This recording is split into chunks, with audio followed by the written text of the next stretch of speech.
اللہ کی ناراضگی، اللہ کی طرف سے آنے والا وبال ایک تو گناہ گار پر ہوتا ہے جو اس کے جسم سے جسم کے کسی حصے سے کوئی گناہ نکلے تو ایک تو اس پر بھی اللہ کا وبال آتا ہے، اور دوسرا ایک وبال کی شکل یہ ہے کہ اس گناہ کو کوئی شخص دیکھ رہا ہے، اور اس گناہ کو دیکھنے کے بعد اسے یہ اختیار ہے، قدرت ہے کہ اسے روک سکتا ہے، ہاتھ سے، زبان سے، کسی بھی اختیار سے اسے برا تو کم از کم سمجھ سکتا ہے،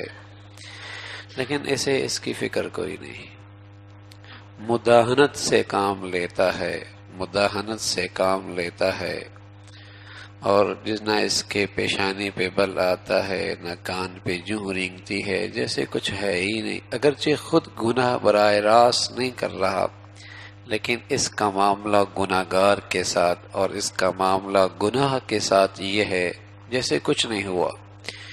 وہی دوستیاں، وہی یاریاں، وہی کھانا پینا، وہی بے تکلفی، وہی تعلقات، وہی سب کچھ جو پہلے گناہ سے پہلے گناہ کے بعد دونوں ہی برابر ہیں، تو یہ بھی اللہ کی طرف سے وبال آنے کا بہت بڑا ذریعہ ہے۔ لعن الذین کفروا من بنی اسرائیل، اللہ نے بنی اسرائیل کو اپنی رحمت سے محروم کر دیا، وجب کیا بنی؟ کانوا لا یتناہون عن منکر فعلوا، وہ اس گناہ سے نہیں روکتے تھے جو وہ دیکھتے تھے، لبئس ما کانوا یفعلون، بہت برا کام کیا انہوں نے، بہت برا کام کیا۔ معاشرے میں گناہ طاقتور اسی وقت ہوتے ہیں جب نیکی کرنے والے گناہوں کے معاملے میں مداہنت اختیار کرنے لگتے ہیں، پھر گناہ کو، گناہ گار کو ہمت ملتی ہے، حوصلہ ملتا ہے، قوت ملتی ہے، گناہ کو طاقت ملتی ہے کہ یہ سب زندگی کا حصہ ہے۔ اس لیے اللہ نے قرآن میں یہ نہیں کہا کہ نیکی پھیلاؤ، امر بالمعروف نہیں کہا صرف، بلکہ کہا گناہوں سے بھی روکو، گناہوں سے بھی روکو، امر بالمعروف نہی عن المنکر، جہاں نیکی کو حکم آیا کہ نیکی کو پھیلاؤ، وہاں گناہ سے روکنے کی بھی تلقین آئی۔ وجہ یہی ہے اگر گناہوں کو نہ روک ٹوک نہ ہو تو آہستہ آہستہ گناہ زندگی کا جزو بن جاتا ہے، پھر وہ گناہ کا احساس بھی ختم ہو جاتا ہے۔ اس لیے قرآن نے جہاں بھی خیر پھیلانے کے بعد کی، نیکی پھیلانے کی بات کی، وہاں ساتھ ہی فرمایا گناہ سے بھی روکو، گناہ سے بھی روکو، ورنہ ایسا ہوتا ہے کہ بس اوقات نیکیاں کرنے والے نیکیاں کر رہے ہوتے لیکن ان کی زندگی میں گناہ ایسے رچے بسے ہوتے ہیں کہ انہیں اس کے گناہ ہونے کا احساس بھی نہیں رہتا، یہ بھی گناہ ہے۔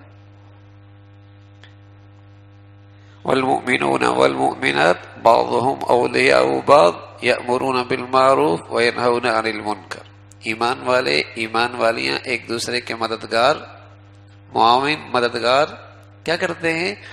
نیکی کی طرف بلاتے ہیں، گناہوں سے روکتے ہیں، ان کی شان یہ ہے۔ منافق کا کیا طرز عمل ہے؟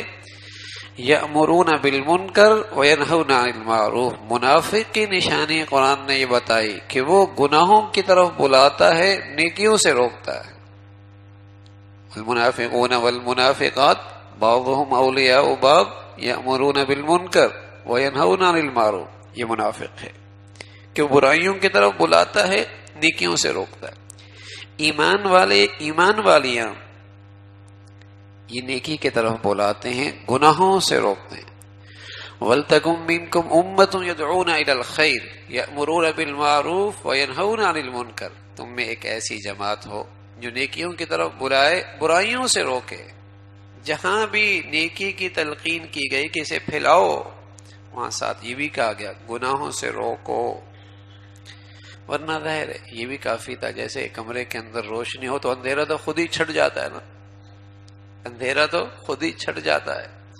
تو نیکیاں پھلائیں گے تو گناہ خود ہی رک جائیں گے۔ تو صرف قرآن میں نیکیوں کی ترغیب ہوتی کہ نیکیاں پھیلاؤ، لیکن نہیں، اللہ انسانی نفسیات سے بہت زیادہ باخبر ہے، بلکہ انسانی کمزوریوں سے آپ سے بڑھ کر باخبر کوئی نہیں،